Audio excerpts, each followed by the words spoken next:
অবশেষে আমিও বানিয়ে ফেললাম মুখরোচক কদবেল মাখানো।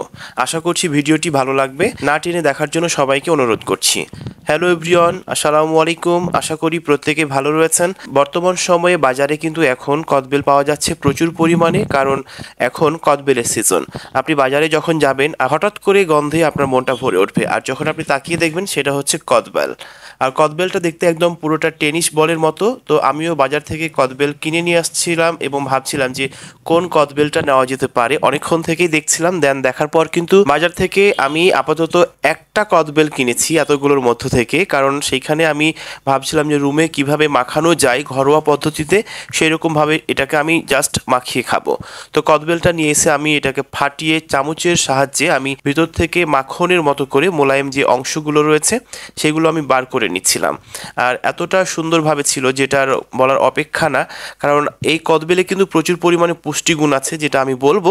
তবে কদবেল মাখানোর জন্য প্রথমত প্রয়োজন কাঁচামরিচ, তারপরে বিট লবণ, সাদা লবণ। আপনি দিতে পারেন এইখানে খাঁটি সরিষার তেল, তার সাথে আমি এখানে ইউজ করেছি। তো এইগুলো ঘরের ছিল, কারণ আপনি হাতের নাগালেই যেগুলো পাবেন সেইগুলো দিয়েও কিন্তু আপনি কদবেলটা মাখাতে পারবেন। আর আমি এইটা অফিসে আমাদের একজন বড় আপুর কাছে আমি শিখেছিলাম, মানে শুনেছিলাম কিভাবে কদবেলটা মাখানো যেতে পারে কিংবা মাখিয়ে খেতে হয়।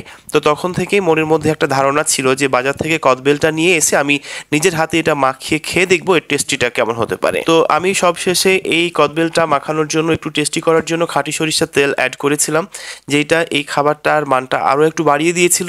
সত্যিকারই এতটা অতুলনীয় টক ঝাল মিষ্টির কদবেল মাখানোটা ছিল যেটা বলার অপেক্ষা না। আপনি আমার মুখ থেকে শুনে যে বাসায় ট্রাই করবেন সেটি কিন্তু ট্রাই করতেই পারেন, বাট আপনি যখন খেয়ে নেবেন তখন বুঝে নিতে পারবেন যে এর স্বাদটা কতটা অতুলনীয়।